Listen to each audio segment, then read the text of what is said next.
we are rolling. Welcome, welcome, welcome to class 4 of the Metaphysical Interpretation of the Bible class at Center for Spiritual Living, Asheville. You're not crazy. We did miss a class last week, but this is still class 4. It is June 10th, 2019, just so we all know where we are. We always begin in treatment, so take a deep breath and let it out. And then continue to breathe, and as you breathe in this sense of light and love and joy, and breathe out anything that you may have carried in with you that no longer serves you. Leave out the traffic, the stress, the whatever concerns there might be. And breathe in the light and the love and the joy. And as we breathe, we move into that awareness where we know. We know there is one thing going on in the universe. It's one presence, one power, one love, one light, one life. We can call it spirit or God, the divine. We can call it the absolute. Whatever it is all that there is. And since there is only one thing going on, then everything that we see, everything that we touch, is an individualization of that oneness. The energy collapses into form, but is still the energy. The love is still the love, the light is still the light, the joy is still the joy. And we know for each one of us that we are that point of the divine in form as us now. And in that we are connected to all that is and more. We are a part of all that is and more. And I know that we have everything that we need to interpret these Bible stories to where we realize greater truth and greater love and greater joy for ourselves in our lives. And so with great gratitude and thanksgiving for the eternal truths in this book, I simply release this treatment into the mind of God, the body of God, and the heart of God, knowing that it is all God, as together we say, and so it is. Wonderful, wonderful, wonderful. Who showed up last week? I was here. Linda and Pegatha, are your names on the sign-in sheet? Yeah. Oh, no, I didn't show up. I got a call that said it was canceled. Yes, I'm sorry. She knew about me. We texted back and forth. Right. I just wanted to know if anybody else showed up last week. The way that we have to communicate with you is the sign-in sheet. So if you put your name in the sign-in sheet, and if we have your phone number, if you've ever filled out one of those yellow or blue cards, then we can contact you. However, I do not perceive that we will be canceling another class. I don't think we've canceled a class for years. But I don't like the idea of people coming here and being locked out. That's just bad vibes. So we don't want to ever have that happen. You could come in and open the place up and have your own class and be okay with it if you wanted to do that. So how many people were not here for class 3? Couple. Those of you that were here for class 3, do you remember what we talked about? David and Goliath. David and Goliath. So I want to do just a little bit of a review. We've got David, and we have Goliath. And what did we learn about David and Goliath? David was not the underdog. Because he had truth on his side. D-O-G. He was not the underdog. He was the winner all along, and that goes completely against what most people get from that story. David had the 5 stones of truth. He was skilled in using that truth. Remember, he had fought the bear away from the sheep. He had fought the lion away from the sheep. And he had no qualms at all about taking on Goliath. Goliath, on the other hand, what did we learn about Goliath? Arrogant. Did not always speak the truth, and he was conspicuous. Let's go with arrogant. How about this? Size doesn't matter. Size doesn't matter. Speak for yourself. size is an effect, not a cause. So the 5 stones of truth with David made him much grander than any amount of physical size could do for Goliath.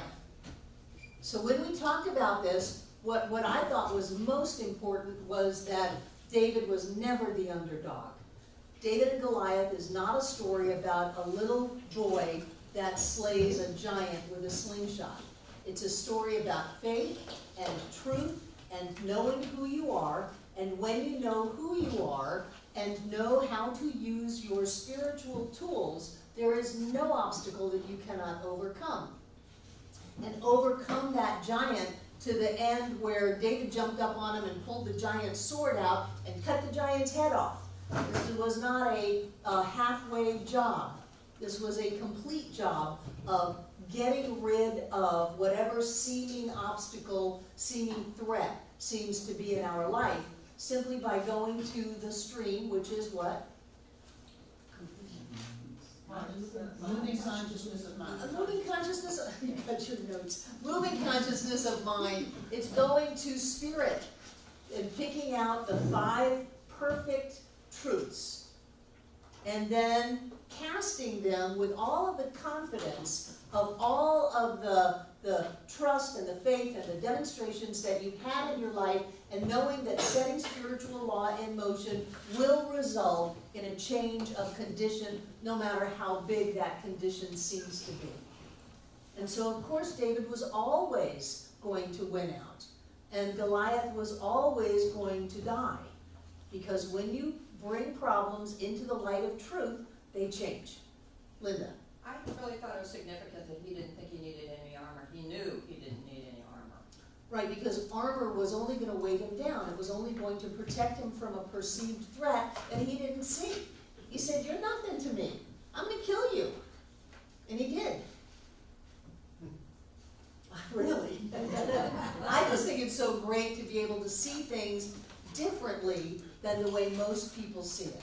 Most people see it that, well, you know, if you're lucky, then you'll be like David and slay the giant. But there was never any doubt how it was going to work out. And don't we need that when we see a perceived giant in our life? We need to know that simply knowing truth and setting spiritual law in motion is going to take that sucker down, and we're going to change all of our circumstances. We're going to free all of the people, all of the thought forms inside of us, and the things that were trying to attack us are then going to be the slaves of our current state of consciousness. So they're not a threat, they're going to elevate us by becoming our servants. B. I just thought of something. If he cut off his head, assuming we can say the head is the mind, thoughts, it's actually cutting off those thoughts that are not good, that thoughts that are bringing you down. He was trying to kill all of David's people. So they were threatening thoughts. Right, so that's what he's taking down threatening thoughts. And then he got to harvest all of the other thoughts, which were the rest of the people, and have them become useful to his people. But that then is individual to me. As I change my thoughts, or as I see and then deal with a thought that is not really what I want to be, where I want to be, I can be a David. Right. My own thinking. Right. And I notice sometimes when people look back at their lives and say, this was a terrible thing that happened to me. This was my Goliath. I was raped, I was abused, I was taken advantage of, I was conned out of my money, whatever it was, this was a terrible thing that happened to me. And when you can raise your consciousness, then you can get to the point where you say, there was a gift in this. I learned so much from this. I've grown so much from that. And so you're really kind of taking those old ideas and turning them into your servants that will then serve your rise in consciousness. That's what I was trying to say.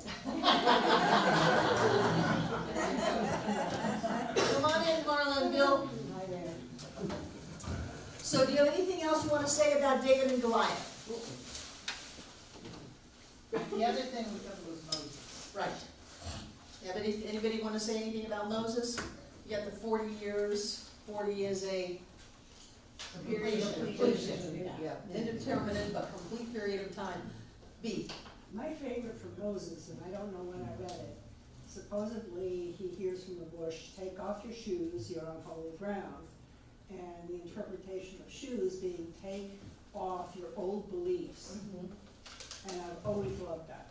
Right, take off your old beliefs. So whenever I'm thinking of my feet or shoes, it's, okay, am I looking at this from my old way of being, or am I taking it off and opening my mind to the new?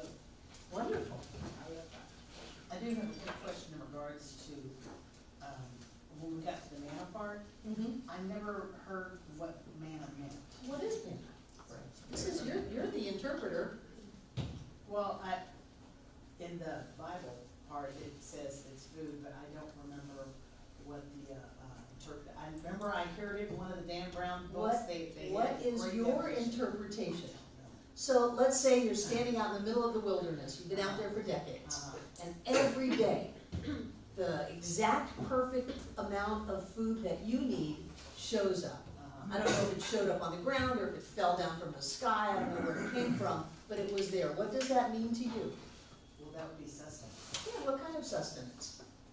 That can be open to a lot of Oh, anything. any kind of sustenance, to have that trust that whatever you need is going to show up, that it's always here, and that you don't have to hoard it because the stuff doesn't keep, and you live in the faith that every day you always have whatever it is that you need to do whatever it is that you need to do. Okay. Even when circumstances look like you're lost in the wilderness and you're just gonna die out there, you know that every time you need something, it's there. Yeah. Not so much that it's being given to you, but that it's already there, it always shows up, because it's an outpicturing of consciousness. Bill, welcome back. Thank you. I was just going to say that the statue that I have at home, is a copy of Michelangelo. The Moses has horns. There's horns on his head because they mistranslated in the Bible when they did it from the Greek to the I guess it would have been Italian or Latin at the time. They translated as horny instead of halo. Oh, and so Michelangelo the painted it. statues of David and of Moses with horns, I have not seen that. which leads to some people to believing that Jews have horns. The Bible was translated over 360 times to get to the King James Version. So do you think that maybe some of the story changed? I'd like to point out that the Hebrew 5 books are copied with an intense consideration to not making error. But it's from Hebrew into Hebrew. But the Hebrew they spoke then, is biblical Hebrew, doesn't have any diacritical marks, and it's not really the modern Hebrew. It's kind of like the way ancient English is to us. And the culture of the Hebrews was to use allegorical stories to make a point. Not necessarily historical accuracy, but there's a point to be made by the story. So when we get caught up in whether or not this is historically correct, we might lose the greater experience of learning through the actual story. They do make an effort to, the scribes make an effort not to have a plot. I know, because, there's the story about the Catholic priest that's going from a really old translation of the Bible, and he says, celebrate. There's an R in there. It was celebrate.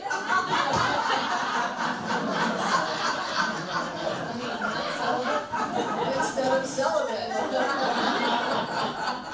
One little letter, boy, can change a lot of They still haven't changed the practice though. I'm not getting into it.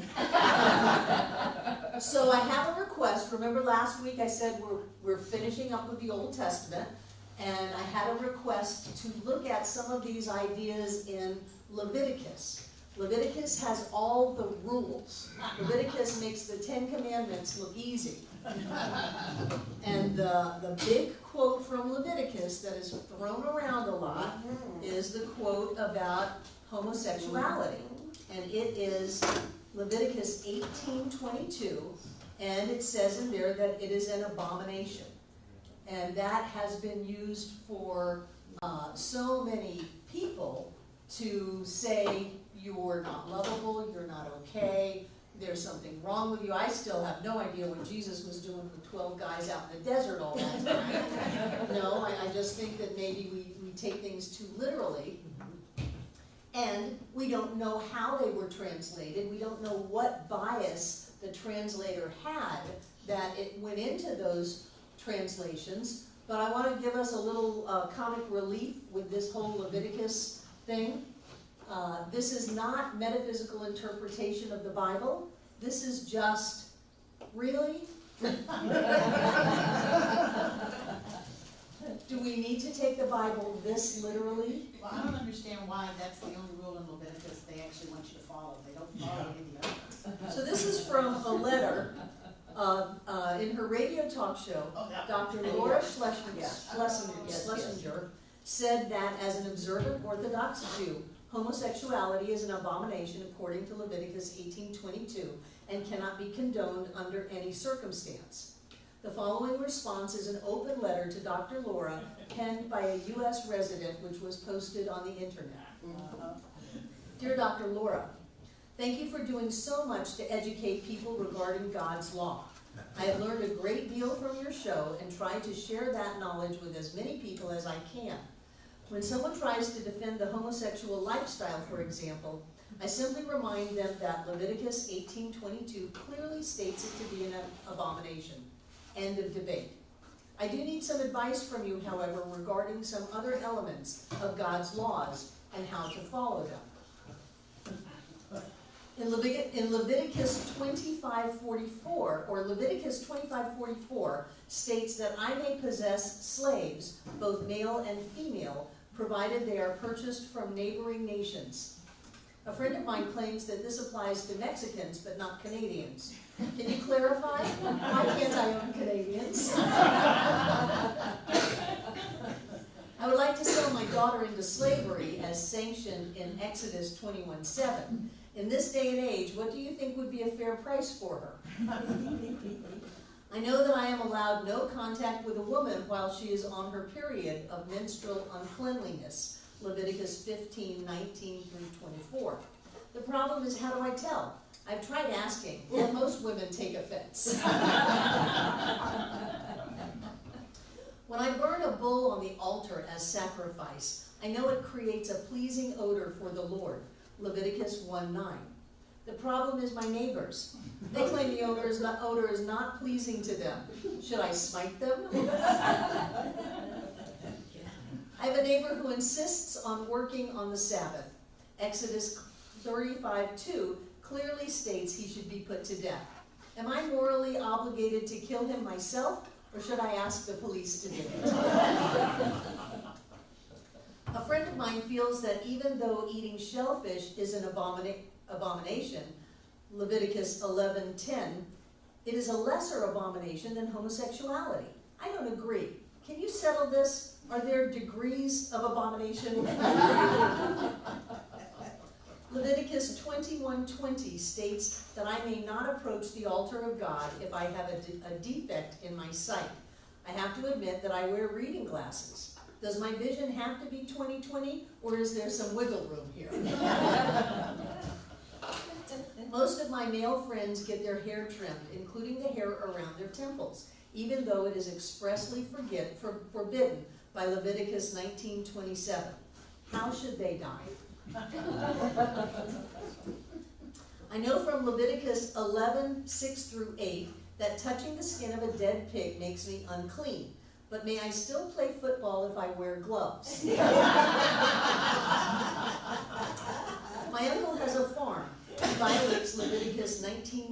by planting 2 different crops in the same field, as does his wife by wearing garments made of 2 different kinds of thread, cotton polyester blend. He also tends to curse and blaspheme a lot. Is it really necessary that we go to all the trouble of getting the whole town together to stone them? Leviticus 24:10 through 16. Couldn't we just burn them to death at a private family affair, like we do with people who sleep with their in-laws?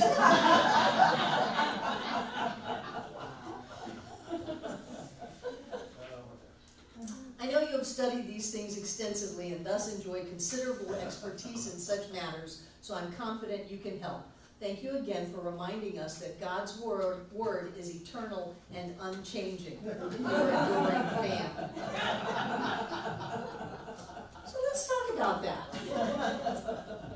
She's never answered. There was no answer to that. That's crazy. So here we have some of the real hard and fast rules of the Old Testament that probably were being used in some way to organize society. The rules on kosher cooking were created because they didn't have a lot of water to wash with, and if they used the same knives and utensils in their meat and then put them into their raw dairy, they would get really sick. So they made it a law. I understand that the idea an eye for an eye and a tooth for a tooth was actually reeling in the revenge, saying you couldn't kill someone because they knocked your tooth out.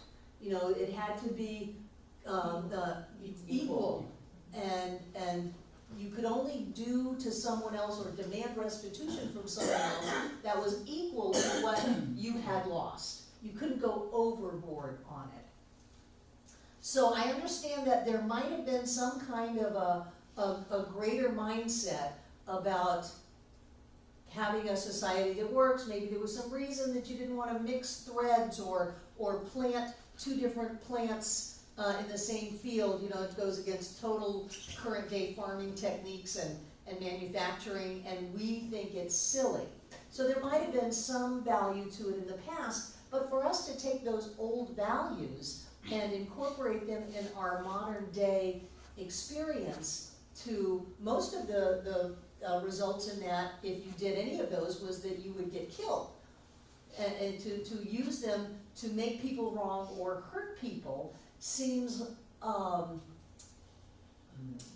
unnecessary, ridiculous, crazy, but probably those words are too strong. It seems like maybe they've lost their value as time has gone by.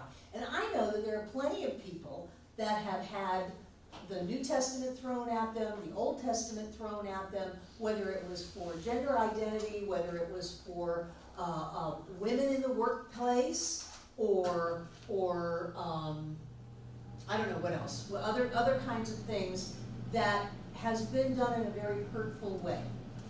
And I want to be part of something that is outgrowing that we can look at some of these stories in the Bible and not use them against each other, but that we can use them to grow and expand our own awareness of what's going on. And I just wanted to open up the doorway to see if anybody had any comments on that, especially you, RJ, since you brought it up. Well, like I say, it's been used against so many people for so long. It's understanding what were these rules about, and that's understanding about cleanliness, and it makes sense. I know there's one thing concerning not sleeping with someone of the same sex. It's something to do with the temple prostitutes, something like that, which is part of some of the religious groups. I don't know if you have any background on that. I have no background on temple prostitutes. It's a fascinating idea. It wasn't related specifically to everybody potentially sleeping with someone of the same sex. It has something to do with, there's a lot of, part of their Fertility goddesses. was sleeping with, you know, these various male temple prostitutes, something like that I've heard. Anyway, there are a lot of really great books out there on what does the Bible really say about homosexuality and things like that. So I spent a lot of time researching those. Good for you. I know we have people in our center who in this day and age in Western North Carolina were very publicly thrown out of their Baptist church and came very scarred and very wounded because of that. I know we have little boys that are told not to cry and little girls that are told not to be tough, and that's just a recent cultural shift. Bill? Historically, a lot of these things made sense. If you looked at the cultures, the things about homosexuality, restrictions and so forth, were a way of separating themselves from the Hellenic culture, which was very powerful. Greece was very powerful at the time, and a lot of people adopted Hellenic culture, and Which had a lot of homosexuality which in had it, a lot of yeah. homosexuality in it. And the things like you were saying with the temple prostitutes, if you wanted to worship, well, if you wanted to go to the temple, you had to eat or partake of the meal with Baal's, the servants of Baal gave, which was a kid, and I mean a goat, seethed in its mother's milk. And if you couldn't mix milk and meat, then you couldn't go to the temple, but it also meant you couldn't have the prostitutes. So they had to put in a strong way of stopping the men from going to the temples of Baal and using temple prostitutes. And that's actually where that comes from. And a lot of the other things, like not eating pork, but simply you couldn't raise an animal, a pork animal, without trichinosis at the time. It was a very bad idea to eat pork, or to eat any of the bottom eaters, filter feeders, and so Right, forth. shellfish. For the simple reason that you couldn't raise clean animals like that at the time. So it was really, a lot of it has to do with washing hands. Also, they wash hands before sex, before eating, before praying also. Right, and in a place where water was not abundant, washing hands was Extreme. very important and often ritualized, because you didn't just get up in the morning and wash your hands. So also, Jesus wore a little shovel at his belt to bury the feces. This was a very big Little thing. camping shovel. Public defecation was a big thing that the sect which Jesus belonged to outlawed. They had to bury their feces. A lot of this developed into the Greek culture of Medicus, which was like a physician, but he was also very interested in public health and in where you built your latrines and how you used the stream and where you drew water from. Right, And all this was an attempt to control disease, actually, at the time. right. So it wasn't a statement about someone's basic value. It wasn't a statement about that person. It was a cultural experience to try to keep people safer. Also, And we don't know really what those translations are anyway. well, also they needed population. They took a very dim view of men not raising, not breeding, not having children. Unless they were priests. I'm sorry? Unless they were priests. Well, actually, the priests of the temple were only up until about 70 AD, and they were the Cohens. They could marry. They could and did. Now there haven't been any priests in the temple since 70 AD, so that's not even an issue. That Jesus went off to the desert to meditate and was celibate at the time was probably a fact, that when they went to meditate, they would be celibate. But if they meant not for life, Right. they meant 40 days or whatever, whatever you're doing. Jane? Well, I wonder about the epidemic of priests molesting young boys, and it was so, it was so popular these days to have happen, it's just a huge. Anytime you make someone wrong, you wound them. And when people are wounded, they act out. So, the basic beginning of all of that is not to make people wrong. And then they don't have these deep wounds of hiding who they are, trying to pretend they're someone that they're not, but, that which we suppress is gonna come out. And then people are acting out in ways that that is not their first choice, but it comes from that original woundology. So let's stop making people wrong. And so therefore, there was some sort of a law that priests weren't supposed to do that. Right, how did that work? Yeah, it didn't work because it made people wrong for natural urges. There's nothing wrong with sex. Yeah, exactly right. And when we say, oh, eating is wrong, breathing is wrong, sex is wrong, laughter is wrong, we set ourselves against ourselves and everybody's gonna lose. I'd just like to add that it's not only religions, it's any time there is a group. Like right now, one of the biggest things coming out is the Boy Scouts. There's been just as much sexual abuse among Boy Scouts as probably in their church in terms of population, world population. So it must have something to do with I think it has to do with being wounded by saying that something's wrong with you. In indigenous cultures, in days gone by, people who were gay, people who were transgendered, they were seen as the mystics. Right. No, they weren't even just fine. They were seen as the mystics. They were seen as a spiritual person. They were sacred. They were held up in high regard. And so instead of being told there's something wrong with you, you have to hide it, they're held up and said, oh, you are closer to the balancing of the energies of the universe and lifted up. Yeah, I know we could learn something from that. Well, I know in Native American, a lot of Native American culture, not gonna say all, but a lot of them have 5 sexes, they don't have just 2. Right, we're so limited. Okay, anything else on Leviticus, on Moses, or on David and Goliath? I have a question.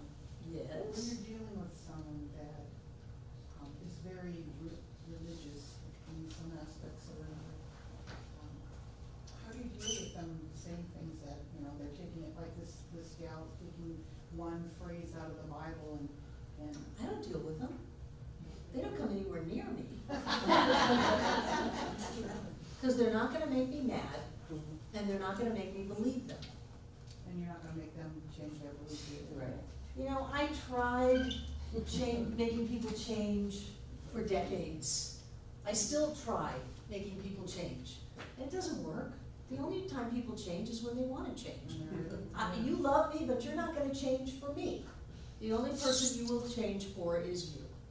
So I don't waste my breath. And I think that I have an energy around me that those kinds of people are not attracted to. We used to have that. When we were out in Fairview, people would call us and tell us we were the work of the devil, and I was concerned because the Klan was, I don't know, alive and well out there, and I was concerned that we would come home and the center would be burned down and there'd be a cross in the yard. For that matter, I think John's first cousin was a member of that club.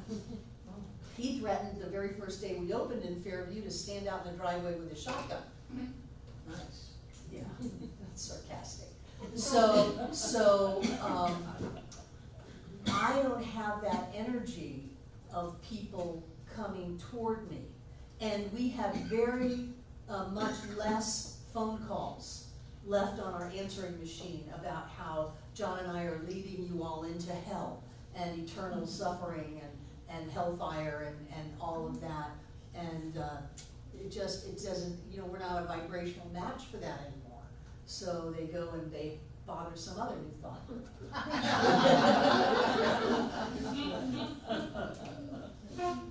Okay, we ready to move on? Yes.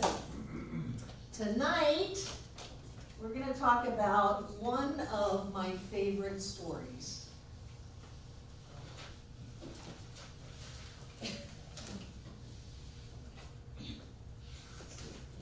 We are going to talk about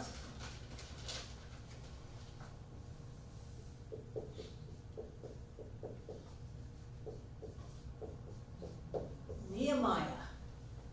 Nehemiah is a great story, and I've got 8 pages of Bible quotes, and I think I'm just going to tell you the story and then refer to the actual quote if I need to.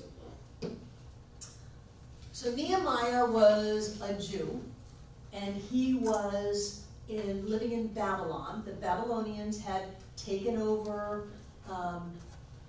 Jerusalem, and anyone who is out of their country, once they've been taken over, they are automatically a slave. Not necessarily building the pyramids with a whip, but you do not have free will.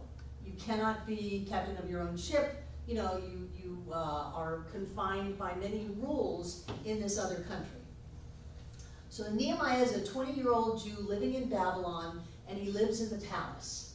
He is actually the cupbearer for the king. And that means that before anything in the cup meets the king's lip, he takes a sip of it, so that if somebody's going to die, it's going to be Nehemiah, which also puts him in close proximity to the king. And actually, if anyone was going to poison the king, the one to do it would be Nehemiah. So there's proximity, there's a certain amount of trust, because the king is trusting Nehemiah to taste the wine or whatever before it goes to the king, and not slip something in, you know, on the way to the king. So here we have some ideas. Let's stop bringing this over here. Nehemiah is Jewish, and he is living in Babylon, in the palace, cupbearer, that's the name, with the king, as a slave. So let's start picking this apart with your metaphysical interpretation awareness that you've learned up until now. What have we got? What is, Babylon is misspelled. B-A-B-A. B-A-B-Y-L-O-N. What is Babylon? We just had that. Oh, yes we did. Breezy's taking notes for the whole class. Who was in Babylon? What happened in Babylon? They built the tower and. Yeah, the Tower of Babylon. They couldn't understand each other. They couldn't understand each other. What happened to Lot's wife? Turned into salt. Turned into a pillar of salt. What kind of a community was Babylon? Immoral?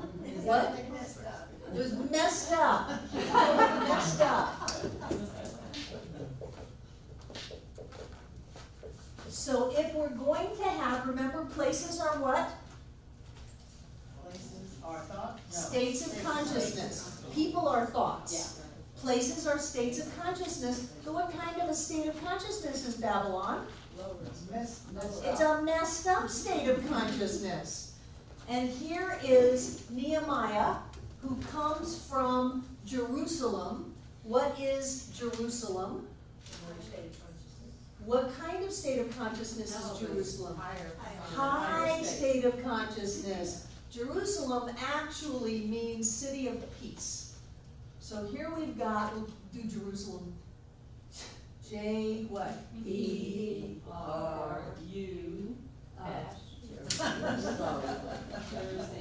Jersey. That's Jerusalem,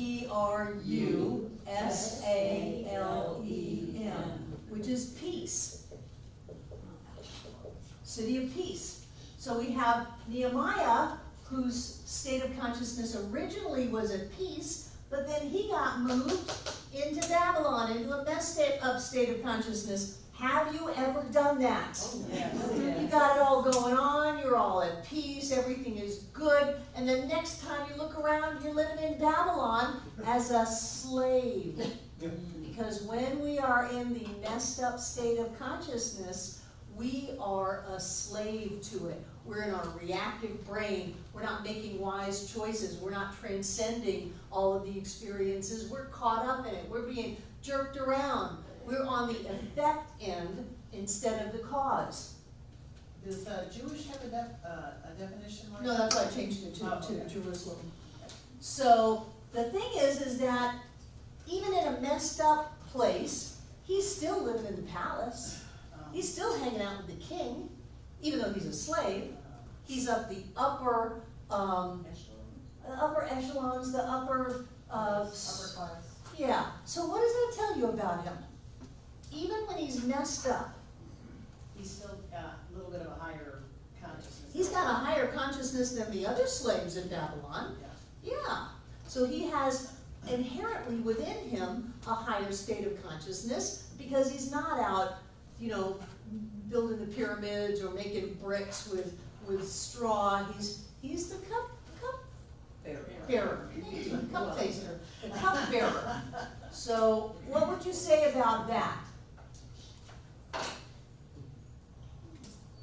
You just said it. About him being the cupbearer? No, about him being in the palace with the king. Oh, he has a higher consciousness than the. What, Marla? Higher state of consciousness. Higher state of consciousness. He's eating good in the neighborhood.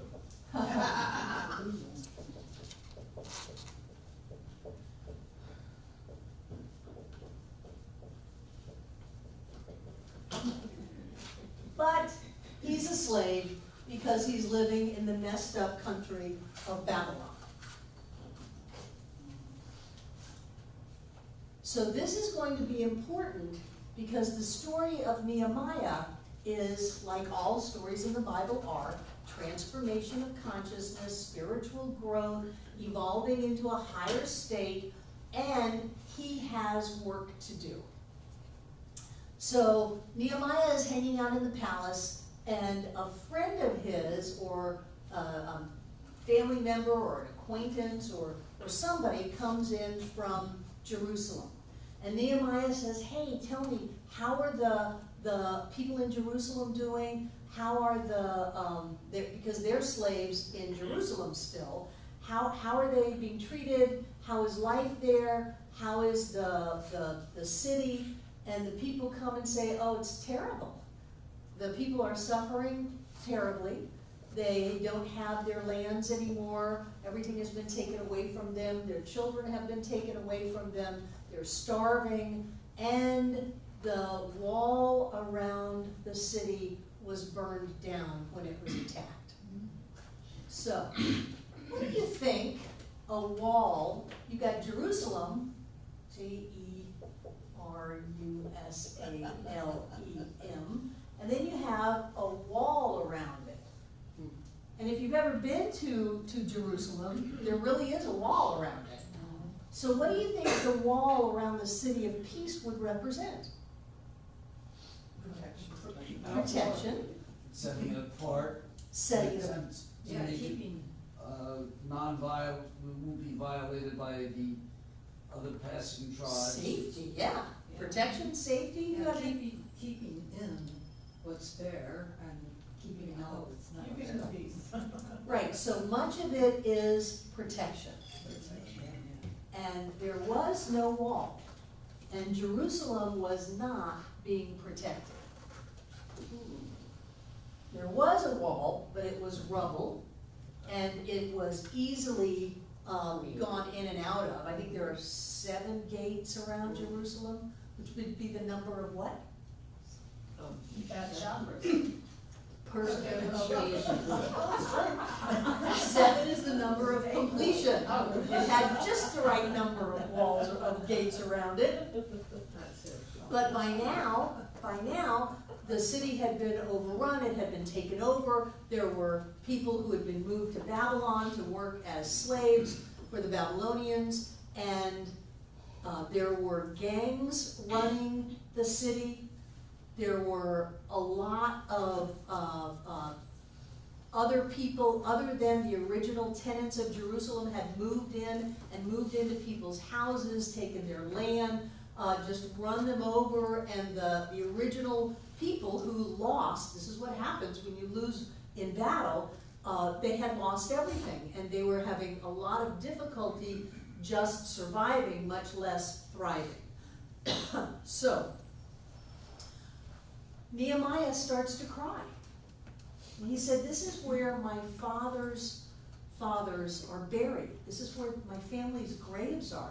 This is my city. These are my people. I'm so sad to hear of all of the trouble that has fallen on them. And he goes around moping. Cough drop. Now Nehemiah up until then has been a pretty happy guy, 20 years old, cupbearer for the king. You know, he's doing okay. And the king looks at him and says, "Why are you so sad? I can see you're not sick, so it must be troubles of the heart." And Nehemiah says, "It's true. I just found out that the city of Jerusalem has been ransacked and raided, and the people have been thrown out of their houses, and the wall around it has been destroyed, and it makes me very sad." So the king said, "What do you want? What do you want?" Now this consciousness that came from peace has been tarrying in messed up land, but has been hanging out in the palace with the king, had the self-worth to say what he wanted. He said, "Well, what I'd really like is to go back to Jerusalem, and I would like to help my people there." And strangely enough, the king said, "Okay." But the king made some deals. "I want you to come back when you're done. I'm not just releasing you from slavery forever." And Nehemiah said, "Well, what I'd really like is I'd like to be able to go into the king's forest and to take plenty of lumber into Jerusalem so that we can rebuild the walls and the gates. And I'd like to have some help, because I can't do it all by myself." And so the king agreed to this. Now, what makes you think that, why do you think the king would have agreed to give a thought, which is Nehemiah, the ability to shift consciousness when the king was in charge of the lower consciousness? Because it would raise his consciousness. Raise up the consciousness. You've got to get some out of it. Yeah. Do you think that there are times when you want to grow, and even the parts of you that are holding on to the old beliefs, the old patterns, are willing to help you, even if that means that you may grow beyond those old beliefs? Isn't there a part of you that is in charge of the sabotage, the self-destructive tendencies, the lack of discipline, whatever it is that is keeping you from growing into whoever you want to be, and it says, "Okay, I'm going to get behind you," instead of fighting tooth and nail every step of the way? Haven't you had that?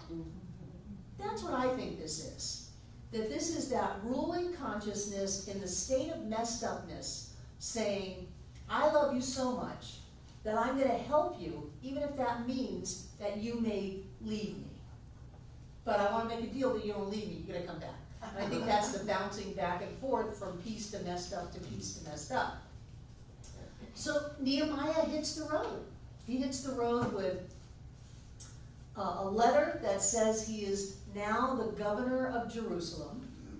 He hits the road with letters to gain him safe passage through the land, the consciousness between Babylon and Jerusalem, because you know when you go through land, you're going to go up, you're going to go down, you're going to have water, you're going to have desert, you're going to have open road, you're going to have jungle to go through. You know, you're going through your personal growth process. So you're going to have to go through states of consciousness, but he's got this letter from the ruler of the consciousness that he's leaving that says, "I'm going to support you and guarantee your safety during this time."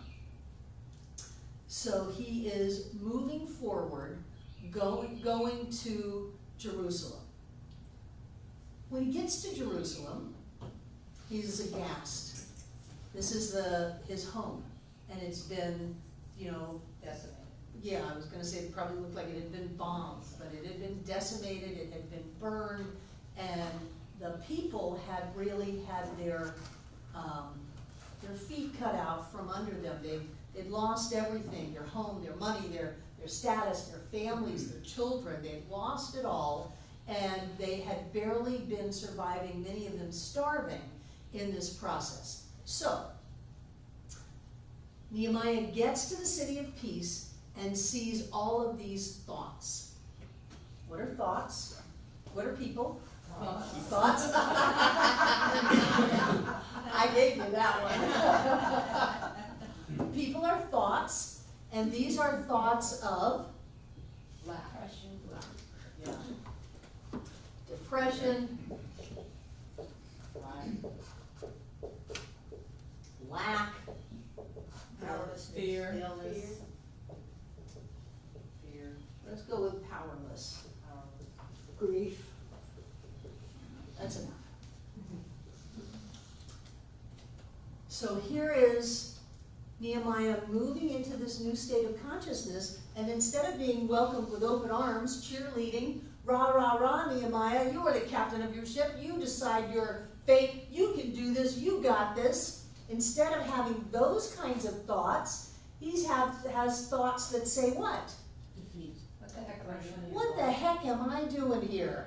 I'm defeated before I even start. This is too big for me. This is impossible, right? So here you are, going from, I do not want to live in messed up land anymore. I am going to do whatever it takes for me to get out of here. I'm going to have my back. I'm going to carry through. I'm going to do this. And then you get there and the first glimpse is, oh my God, what have I gotten myself into? There's no way I can handle this. There's no way I can do this. This isn't happening. This is impossible. Have you ever had that experience? Yeah. Yeah. How many of you moved here from somewhere else? Did you have that experience in the move? I'm going to move to Asheville. This is going to be great. I'm not going to live in this whatever place anymore. I'm going to move to Asheville. I'm going to gather up my stuff. I'm going to sell my stuff. I'm going to quit my job. I'm going to start finding places to live in Asheville. I'm going to get it all together. And then you come and you land in Asheville and you go, oh my God, what have I done? I've had people come into this center and they say, I thought this was the right thing, but you know, there's no place to live, there's no people here, there's no jobs here, and I just have to go. And then I have other people come here and go, this is the best thing that I've ever done. This is the best place to live. I've already got a place to live. I've got wonderful friends. I've got 3 job offers. This is wonderful. So when we get to our Jerusalem, it doesn't necessarily mean it's going to look the way it's looking, because we brought our consciousness with us. Nehemiah's consciousness was Babylon. Messed up, crazy, lack of communication, chaotic. And he brought that with him. And so this is his journey now, is transforming his consciousness. Once he made the journey, because the destination is not always the end of it, once he made the journey, it was up to him to do the growing and to be able to pull off what he wanted. What did he want? Peace. Peace. Yeah, he must restore. He wanted to restore the wall around Jerusalem. He wanted to protect the city of peace.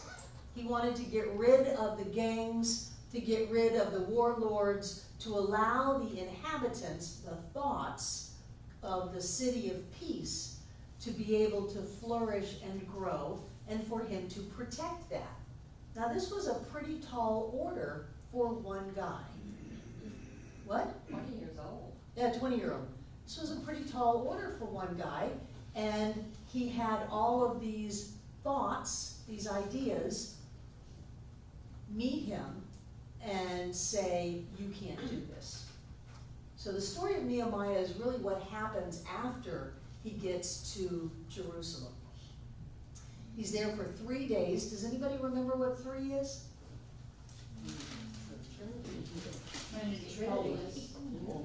Wholeness. So he's there for 3 days, which is a period of time that is whole.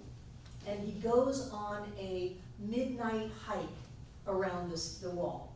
He's going to scope it out. Why do you think in the story it's a midnight hike?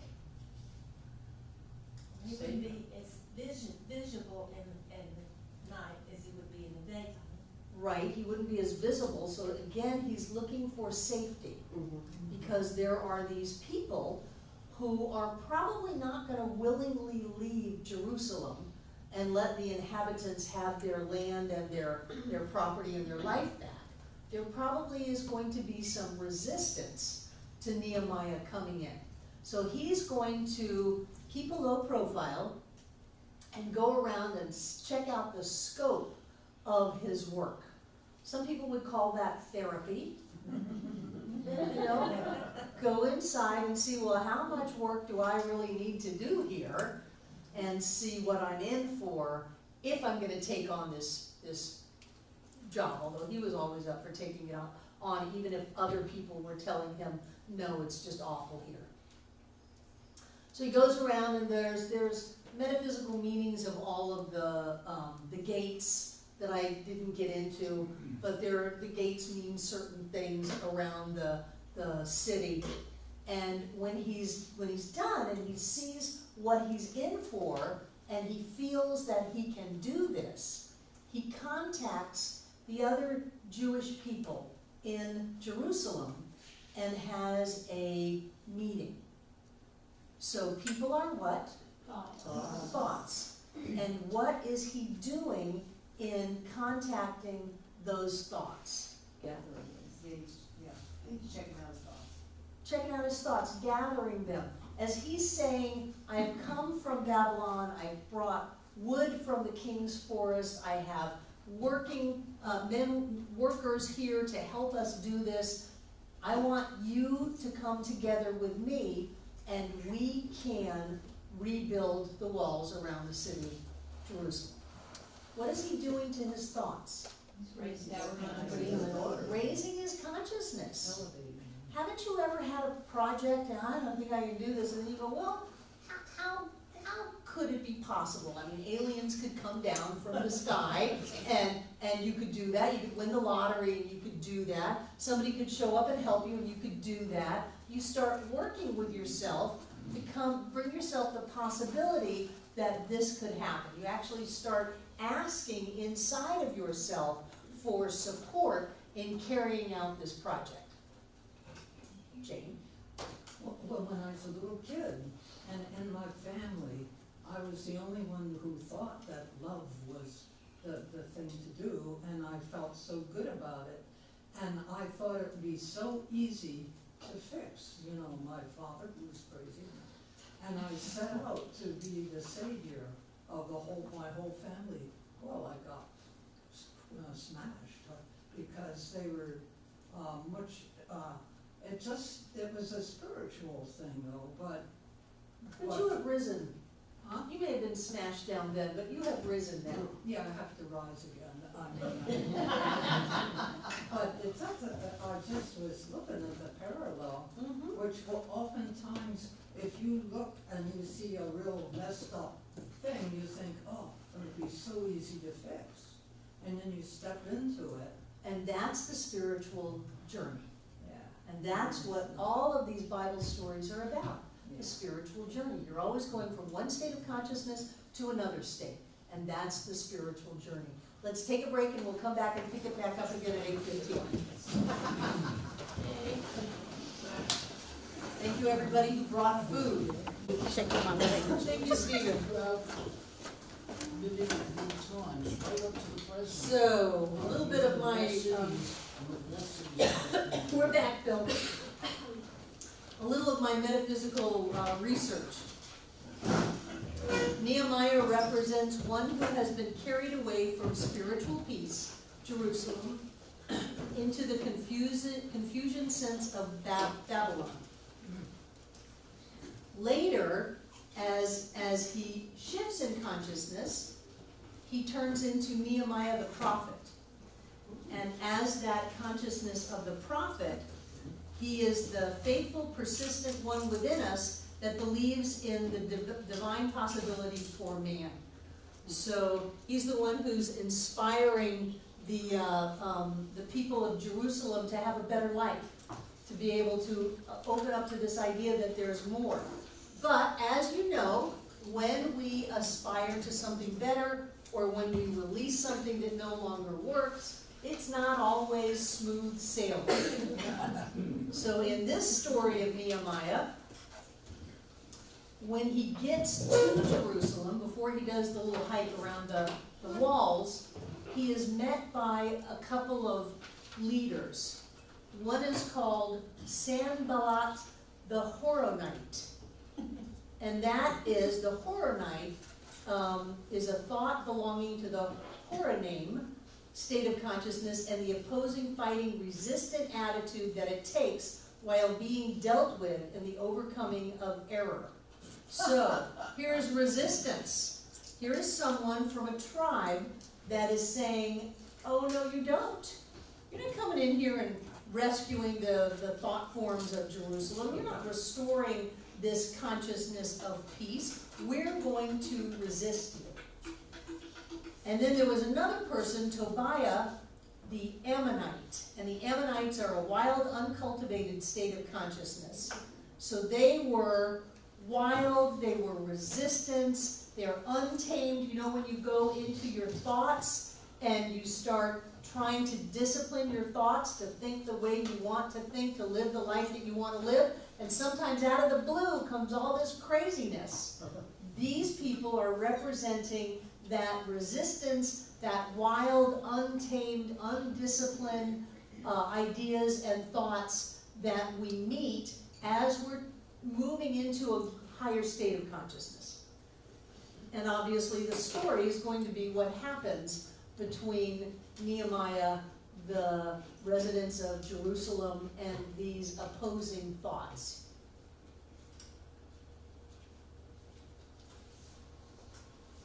I don't want to just read you Bible. It's boring. So he has a meeting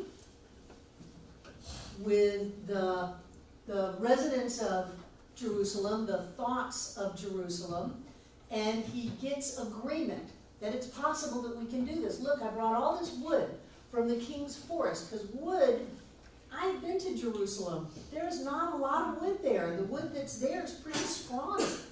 So building wood, lumber, that's got great value. And because it was the king's forest, remember the land is a state of what? Consciousness of the king. So he brought some of that higher consciousness with him, and he's gathering up these downtrodden, depressed, intellect, fear, powerless ideas and wanting to lift them up. He's saying, I believe that we've got a chance here if we come together, if we come into alignment with this new idea, that we can restore the city of peace and all of the thoughts that go along with them. So he starts getting some agreement. He doesn't get agreement from everybody, but he gets some agreement, and he starts the building process. There are chapters in the Bible, in Nehemiah, of just names and names. This person of this family, this person, son of that, this person, this group, this tribe. They did this, and they did that, and they did that. And that shows how the consciousness comes together to solidify the different aspects of the wall surrounding Jerusalem. So in the beginning, he's got some helpers, and he is getting to work. He's not someone who's sitting back and directing. He's climbing up on the ladder, and he's putting rocks back in place, and he's building doorways that the gates then will be, and doors and locks. They always had a lock to be built in the gate so that they could close off the city from any outside. People would be thoughts, negative thoughts, any thoughts set out to harm them, that they could close that down. And again, Bill, it's metaphysical, it's not historical, because Bill was saying sooner or later they're going to get overrun. That's what happens anytime you put up a wall. But this is all about, I can stop thinking the negative thoughts. I have the structure within myself to refocus on the peaceful thoughts that are represented in this, and I have the wherewithal to stop letting the negative thoughts invade me and take me over. And that is some pretty good spiritual discipline. That's why you come to a center like this, so you can learn how to think what you want to think instead of just being run over all the time. So he gets some of the groups together, and one interesting thing was that when the outer tribes of people living outside of the city heard about what was going on, they came to help. The Levites came to help. They're all listed there. They came to help, and they started working side by side with the people from Jerusalem. What do you think that meant? Emerging of thought. Standing consciousness. Oneness. Coming into alignment.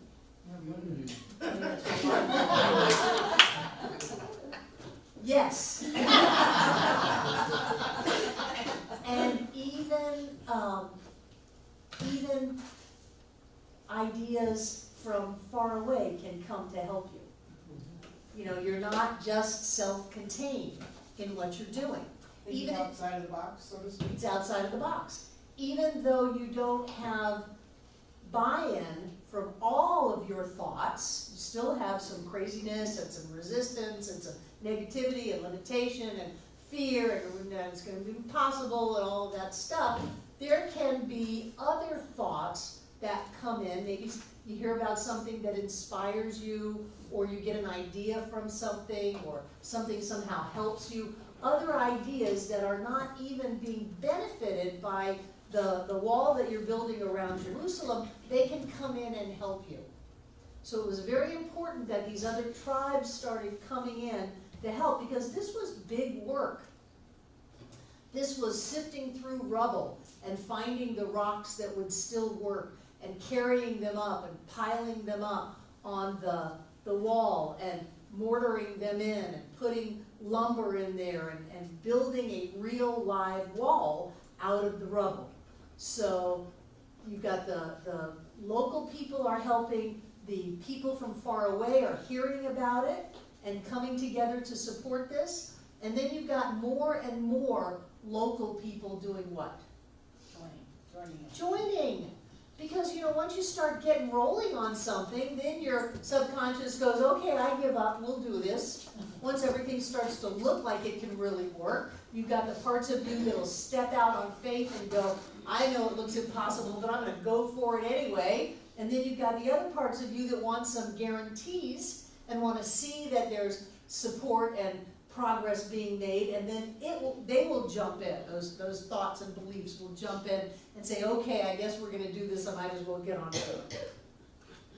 Now the thing is about in the story, the gangs, the warlords, the people that had taken all over the property, they were not happy. You can imagine. They were not happy that the other ideas were getting all of the energy and the focus, and that change was happening.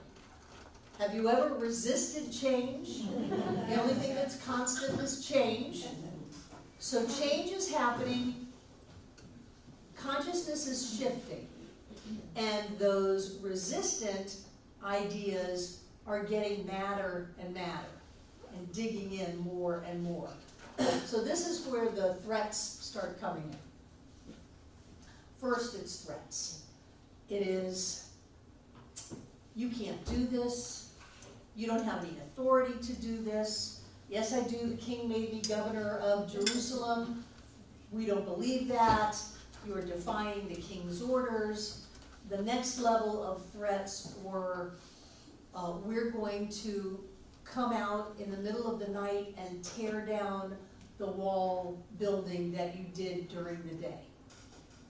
Sabotage. Anybody ever have some sabotage going on in their lives? We're going to undo what you have worked so hard to do. It's like going on a diet and you just start to lose weight, and then all of a sudden you go crazy and start eating all this stuff that just undoes the whole chemical process that you had going where you were burning fat and your metabolism had speeded up, and it took you 2 weeks to get there and it took 2 hours to mess it up. Those are the thoughts. And then the last thought was, if you won't stop, we will kill you. We will come out and we will kill you. We will slay you. Oh, wow. So what do you think the thoughts of peace did? Stayed awake all night and guarded it. They did. They stayed. Do you know this story? Maybe. They stayed awake all night and guarded. They didn't say, okay, we're thoughts of peace, we're just going to give in. No, they're not going to give in their consciousness of peace to something that is attacking them, but they're also not going to go charging off to war. They're going to guard themselves. And so in some sections they had one person would work and the other person would be there standing, literally standing next to them to guard them from the onslaught that had been threatened. Other sections, the thought that was working carried their own sword and spear and shield, sword and shield, so that it could protect itself. And then there were systems where if a group was seen coming to attack, there would be a trumpet blown, and everyone had a rendezvous spot to come to. And why would you come to a rendezvous spot? Because you're stronger together. You're stronger together. Safety in numbers. Safety in numbers. Yeah. And what do you do when you're together? Support each other. You support each other. Yeah. That we can have the support of all of us when we feel like we're under attack. Not just scatter ourselves to the wind, but let's come together, let's regroup, let's remind ourselves that we're safe, and let's go back out and build the wall. So when those techniques didn't work, the thoughts of resistance and wildness and negativity decided to try another tact. They decided to work a deal. So they would send a delegation out. Nehemiah's up on this ladder carrying rocks and stuff like that. And they're saying, Nehemiah, come down. We want to talk to you. We have a way that we can work this out for the highest and best of all concerned. We want to have a meeting. We want to talk to you. And the phrase that Nehemiah is remembered for, he would look down off the ladder and say, I am doing a great work. I cannot come down. Now, if you look in consciousness, where is he? Elevated. He's up on a ladder. He's in a high state of consciousness. He's moving what? Stones. And what did David do with 5 little rocks? What is he doing with boulders? He's moving truth. He's putting the truth out there. He's lifting truth up. And they would come down and say, no, really, we want you to come down and talk. We've got a whole new offer for you. We think you're going to be really happy. It's going to be really great. Come down. And all he would say is, I am doing a great work. I cannot come down. And then they threatened him and said, if you don't come down, we'll kill you. And he said, I am doing a great work. I cannot come down. And that's the stance that consciousness must take as we are shifting the energy and creating what we want in life. We're going to have stuff come at us. We're going to have stuff try to lie to us, try to work a deal with us, just flat out scare the bejesus out of us. They're going to threaten us, and all of these are our own thoughts that will rise up as sabotage, as self-destruction, as well. I did this thing, I've done a little bit of it, so isn't that enough? Can't I work a deal and let that much be okay? I know that I said I was going to do 100 days of happiness, but I've done 10 days of happiness. Isn't that enough? That's the inside of our psyche, and it's being dramatized, by the Bible story. And this is just the beginning of the book of Nehemiah, but I think it's the most important part. And he doesn't come down other than to rest, and they didn't bathe, they didn't take their clothes off, they worked, they protected, they ate, and they slept. And Nehemiah fed 150 people at his table every night, the people that were helping build the wall. What is it when Nehemiah feeds people? Sustenance. Sustenance for the thoughts. He's supporting them. He's making sure they're okay, taking care of them, and inspiring him and lifting them up to be the people that he knows they can be, to be the thoughts, the consciousness that he knows they can be. So eventually, the wall around Jerusalem is rebuilt. It's rebuilt with all of its gates. It's rebuilt the way that it was before. It's in balance. It's in harmony. It has everything that it needs. And it took two months, according to the historical Bible story. It took 2 months to do that. That's not long. I mean, in the Bible story, yeah, the Bible story could have taken years and years and years of people working with their hands, being inspired and being uplifted. And that's why they say Nehemiah went from just this person who came from the city of peace but was lost in Babylon and messed up land, into the prophet, where he went back to the state of consciousness where he belonged, and then he lifted all of the thoughts up to where they could reestablish the consciousness that he wanted, to where the children of Israel could live in Jerusalem and live in that state of peace and prosper and thrive and have their lands back and their families back and their homes back. Remember, homes are what?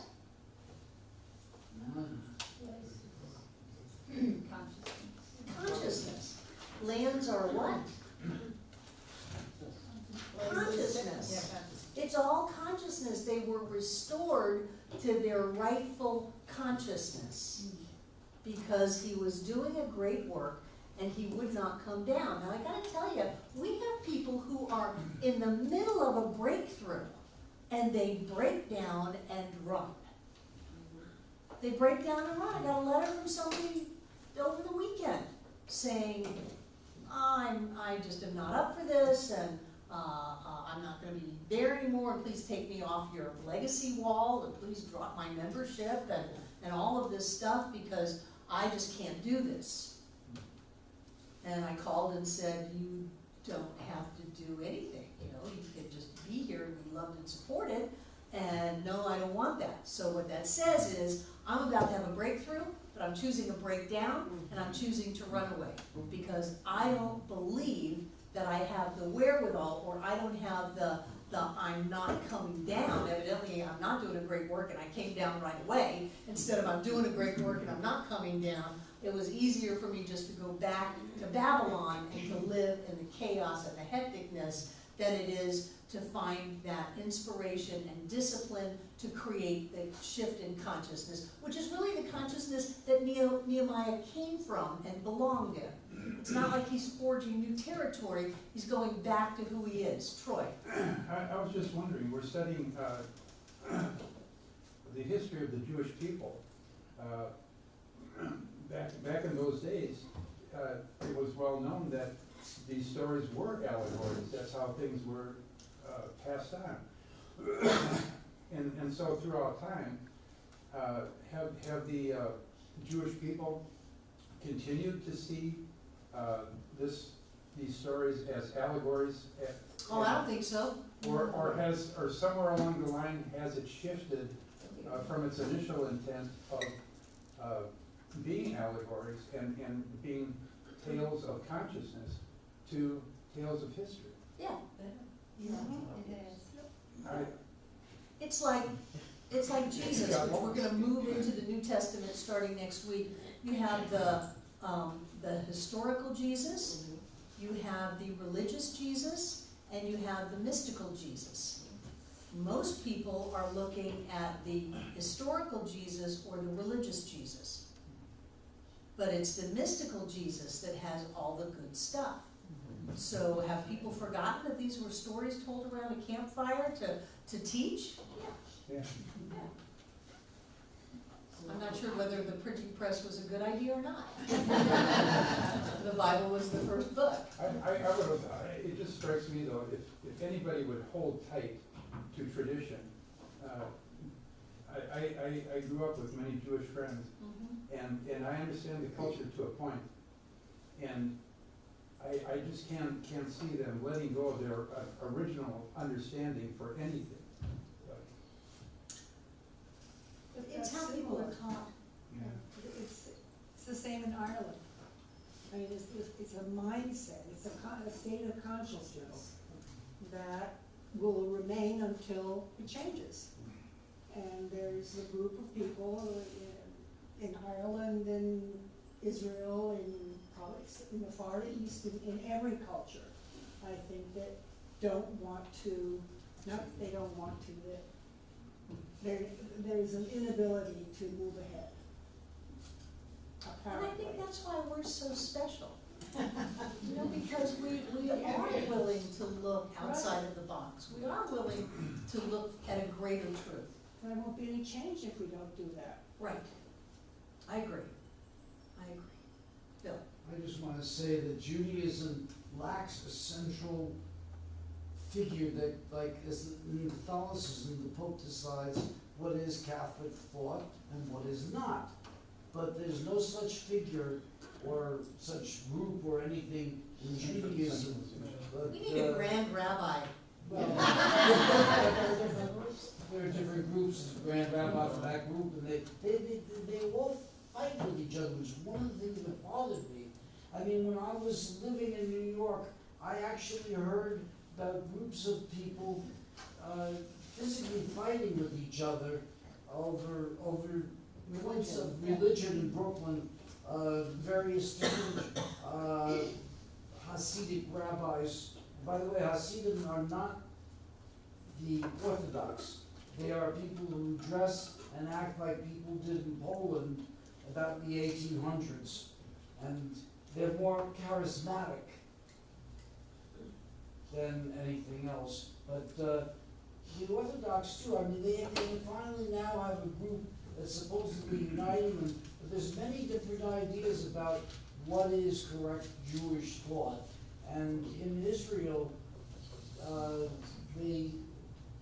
they have even ideas that would eliminate some people from this country or from foreign countries from saying that you're a Jew simply because you haven't done the ceremonies the way they would do them in Jerusalem. The way they do I didn't know that. My experience, because I grew up in Miami, my experience with Jewish people was that they were very family oriented. They were really pretty kind. Yeah, well, the average person is, but the truth of the matter is, if you get two Jews together in a room, you get at least 3 opinions. Thank you, Bill.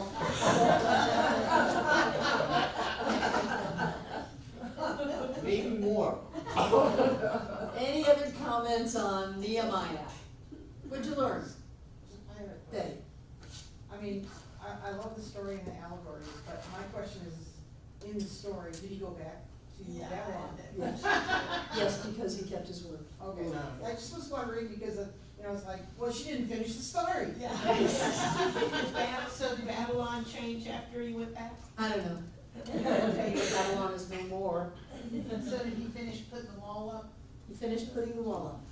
And what struck me is that in the Bible story, it only took him 2 months. And I've seen construction sites. Years. And this was in the old days when they didn't have a lot of machinery. They also work 24/7. I just feel like I need to just interject this thought that I feel so often people are willing to give their power away to a quote authority who generally twists things around and interprets it for their own political purposes. Exactly. So, they need to just start thinking for themselves. Exactly. And don't be surprised if some of thinking for ourselves brings up resistance. one of the draws of giving our power away to an outside authority is that we don't have to deal with our own resistance. We just do what they say. My second husband's grown son, who was raised in science of mind, turned into a Assembly of God devotee. And I remember my second husband saying, "How can you do that? They tell you what to think." And he said, "I know. They tell me what to think." Wow. And that's a draw for some people. I don't want to have to go through the dark night of the soul. I don't want to have to go through my own moral, fearless inventory. I don't want to have to look at myself. I want to just be told what to do and move on. But you're right, we have to learn how to think. B. I've started reading Ernest Holmes' papers, and exactly Nehemiah's story and what you've all said is exactly what he's been talking about. What I've just read, chapters 4 and 6, is mind-boggling. It's just, I know It's the I've read the hero's book journey. before, but it didn't penetrate. Yeah. Now all of a sudden I say, oh my gosh, look at this. It's the classic It's just amazing, Joseph those Campbell's papers. hero's journey. Yeah, and he did it. Yeah. And he did it by synthesizing the best of the best, going back 3,000 years. It's You just love our mind-boggling. Ernest. Just mind-boggling. I'm overwhelmed with his gift. So what did you learn from Nehemiah? It's just more important to just keep on with your dream rather than forget it.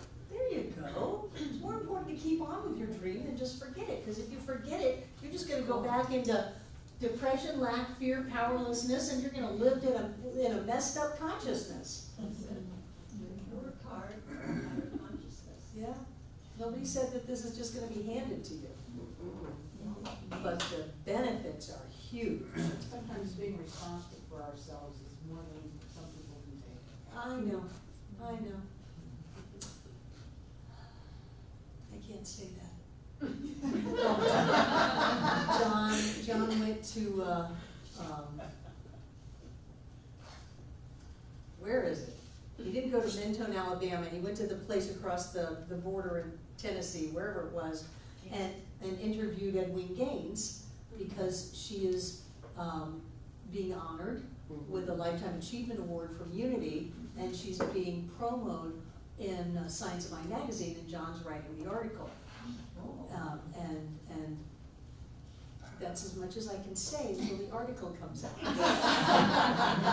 Surprised you said that. But this thing about not everybody's up for it, yeah, you know, I've been doing this 35 years in ministry, and some of the most difficult moments is to watch someone bail when I can see so clearly that they're just about to make it. And to me, that's cowardness. It takes a lot of guts to say, if I'm gonna die here, I'll die doing what I believe is right, because I don't wanna live if I have to be poor and sick and miserable. I am not gonna do that. I am gonna risk it all, and I am gonna go for it. And that energy changes consciousness. But to say, oh, I just don't think I'm up for it, you know, I haven't had a nap, and I'm just a little too tired, and I need some self-care here, and people aren't nice to me, and I don't know what I'm gonna do. It's like, snap out of it! But people do that, and you can't make somebody grow or change. They've gotta do it because they want to, because it's so hard that the only thing, at times, not all the time, but at times, it's so hard that the only thing that's gonna carry you through is your own drive. Yeah, and haven't you ever been in a relationship when somebody tried to change for you, or you tried to change for them? How did that work? The only one you're gonna change for is you. Even if you have to stay awake 24/7 with your sword and your shield and lug rocks up a wooden ladder, and that's your life. You'll do it for you. And then you get to live in the city of peace.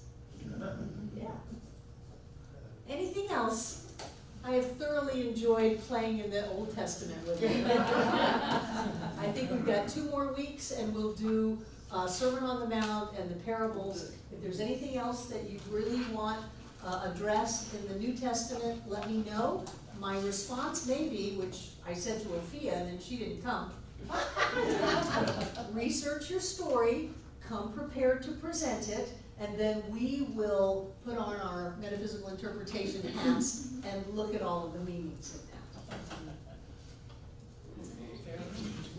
that. Okay, take out what you're gonna give.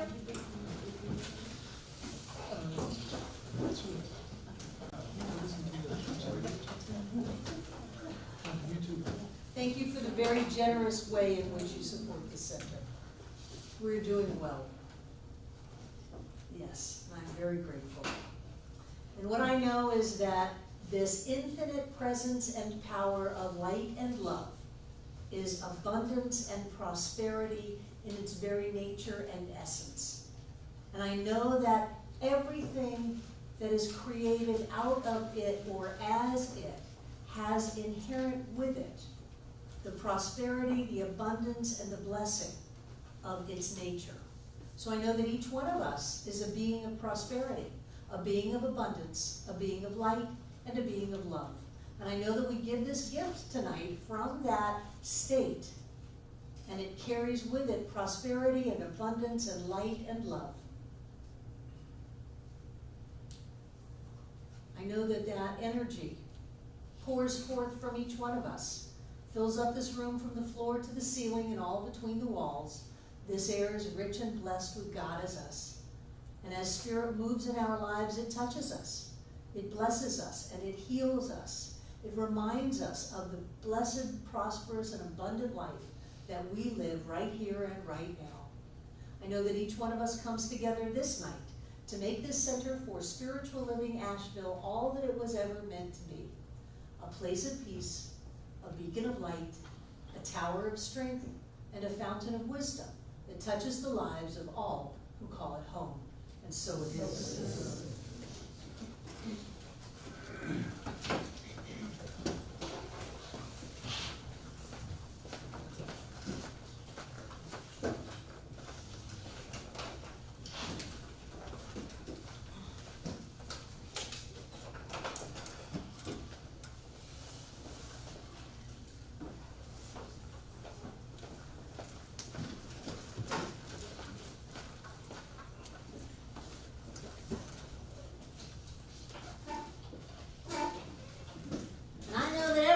These baskets are blessed because it came from us.